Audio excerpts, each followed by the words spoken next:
Hello everyone, and welcome back to The Hidden Shaman. I am The Hidden Shaman, and today I want to give you some tips on how to bring magic into your home.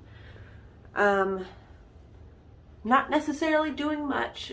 It's probably with things you already have, and you don't know that they're magical. So I'm here to bring you magical things that connect you more to your magic.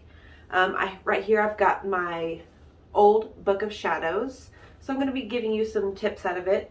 I thought, this has got a lot of information in it that's specific to my practice, which is kind of darker and more solitary, more intuitive. So you can make 10 ways to bring magic into your home. First one is make your own decor with things that you find out in nature. Be that sticks, feathers, rocks, anything, shells, pine cones. It could even be dried fruit. Bringing in nature, it connects you to deeper meanings. And if you do it intuitively, most of the time you're going to find that nature's going to provide you with things that you need, not things necessarily that you want. So say you need, you need to be giving more love to your home, and you need to be focusing on hearth magic, nourishing the people and yourself. You're going to probably be gifted pine cones. You're going to be gifted berries, probably things that are reminiscent of those things, or not reminiscent, sorry, that stand for those things. Or you can make wind chimes, sun catchers, bringing in the elements with so you can bring in the elements into your home. Certain things that represent it. So you can do wind chimes, and incense for air, candles for fire, plants for earth, and water feature or small sculpture for water. This can be as simple as something you find at the thrift store. Wind chimes, they also break up stagnant energy around your home. So if you've got, that's why a lot of witches you see have wind chimes in their yard, at their thresholds, at their doors. Witches' bells do the same thing. They shake up that energetic muck that could be sitting there, and it pushes it in different ways. Make your own incense with herbs like rosemary, lavender, chamomile. Grow them yourself or go to a metaphysical shop. I really, really highly suggest, even if you can only do it in pots, to grow things from seed, because it connects you to on a deeper plane with the plant. And the plant will actually connect to you through your voice and your vibration in your home, and how you care and the things you carry within yourself. So if you kill plants a lot, I would start to do some shadow work, because that's very indicative of you turning a blind eye to your shadow self. And your shadow self, when you turn a blind eye to that, it wreaks havoc on your life. It rules everything. It lets you continue in your toxic, negative patterns that you've had and have played out probably in your family for a very long time. And you really can just go through life on autopilot, being a really toxic, shitty person. I know this from experience because I was like this. I was so interested in just numbing out and forgetting all of the negative traits about myself, or acting like they didn't exist. When I would meet new people, I would play myself up, or who I was. I would play myself up, and I would forget. Because, we're all somebody different at the beginning of a relationship, whether that be a friendship or anything, a romantic partner. We're all different. And the real self comes out. The shadow self comes out, when you're alone. So if you're killing plants and things like that, do some shadow work. I advise that highly. Keep things clean, create a morning and night ritual, okay? So what I mean by this is you don't have to sit there and meditate, and you don't have to set up a special spot. You don't have to take even 5 minutes out of your day to do a morning ritual or a night ritual. Morning rituals for me, they are setting a mood. Like I showed you in that video a couple days ago. You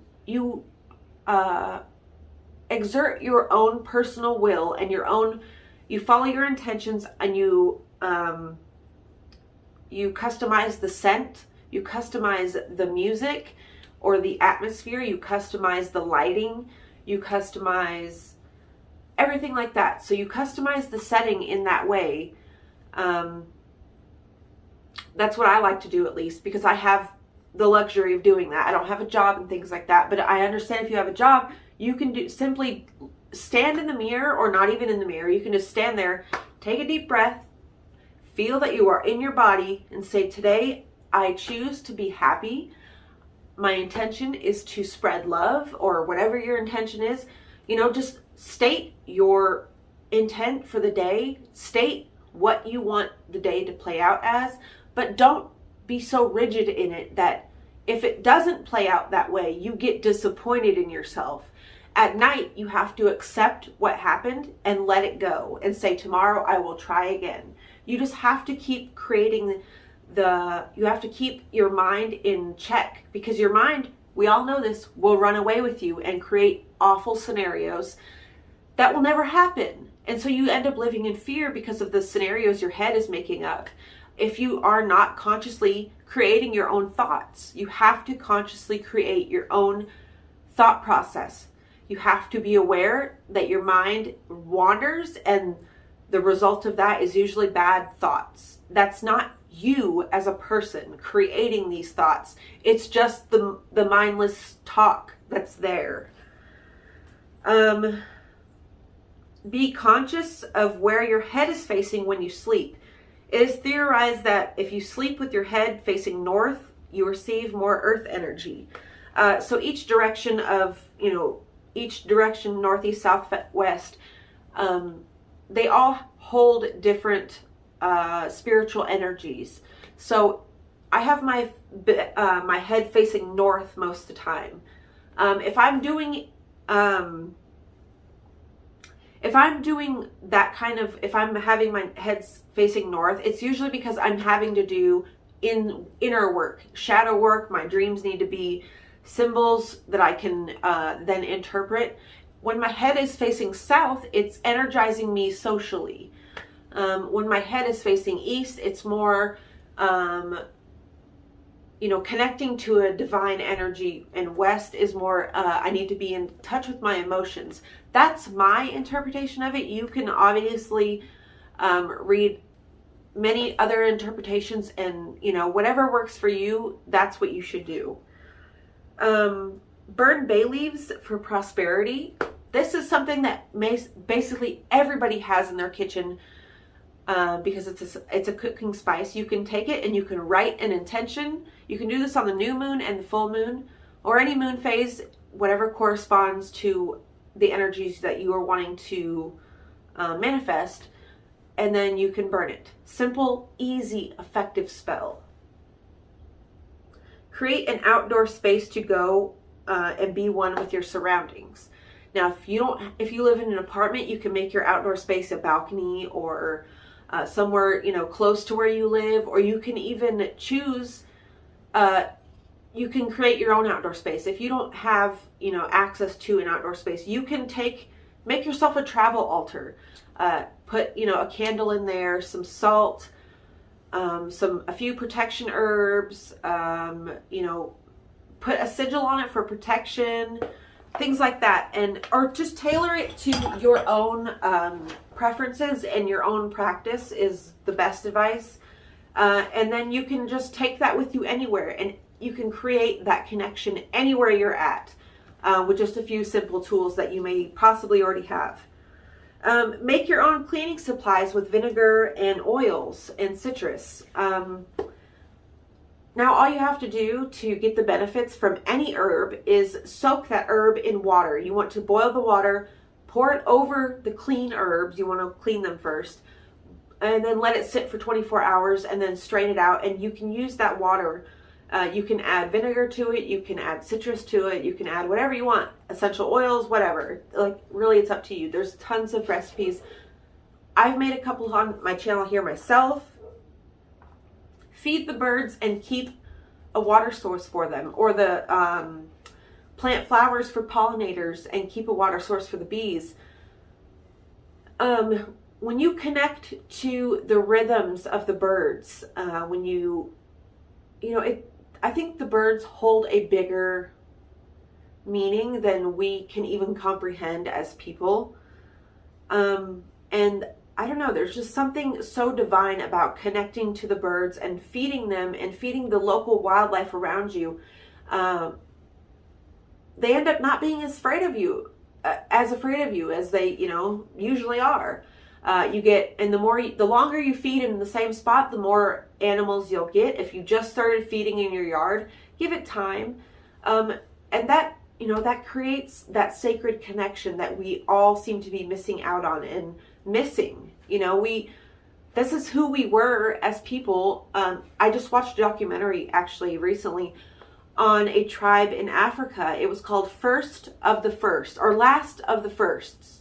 They had a direct lineage connection to the first peoples of Homo sapiens, and they worked with animals. They hunted with birds.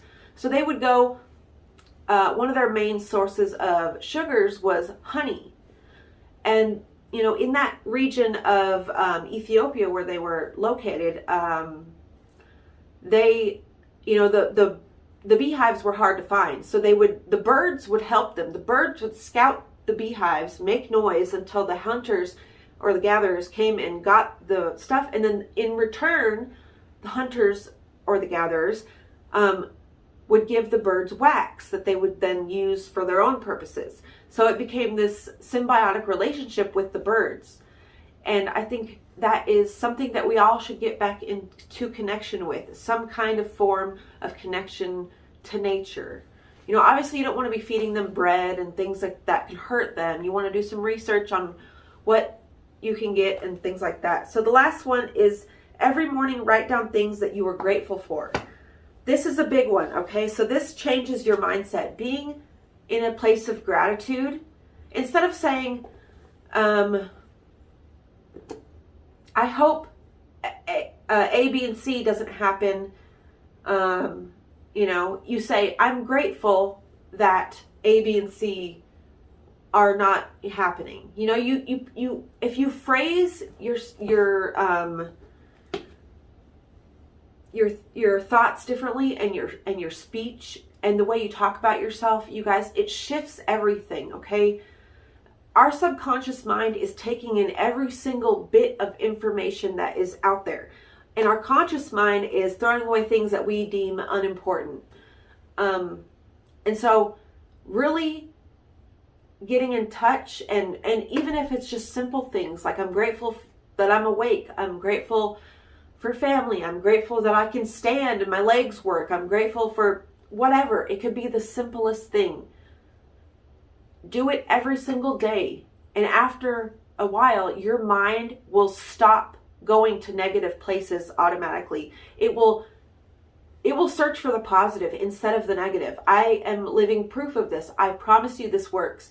I have done this. I have incorporated it into my life, and it has changed my outlook. It's changed my perspective 100%. I used to be so negative. I used to be so angry. I used to be so bitter.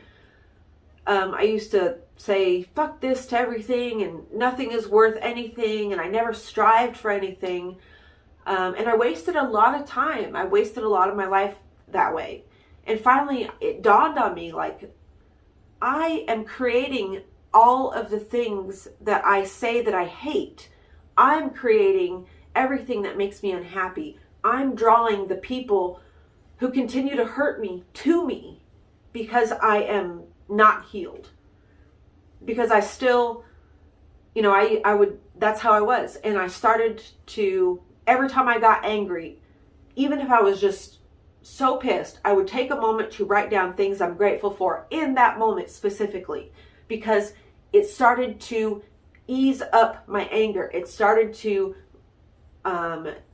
take off of those weights of years of anger and frustration and self-hate and self-pity and all this stuff that just weighed me down. So I hope this helped you guys. I hope you got some inspiration to do things for yourself, to create morning rituals. It really does, over time, change. Change comes in the small habits. When you change small daily habits, that's when you can create big, huge, momentous change over time. Like, nothing happens instantly. Destruction does, but that's not, that only destruction comes when you're not willing to work on the change daily. You have to put in the time. And if you don't want it, you're never going to have, you're going to make excuses to not to do these things. If you're scared, you're going to make excuses. It's okay. I love you guys. I hope you are having a great day, and I will see you in the next video. Bye.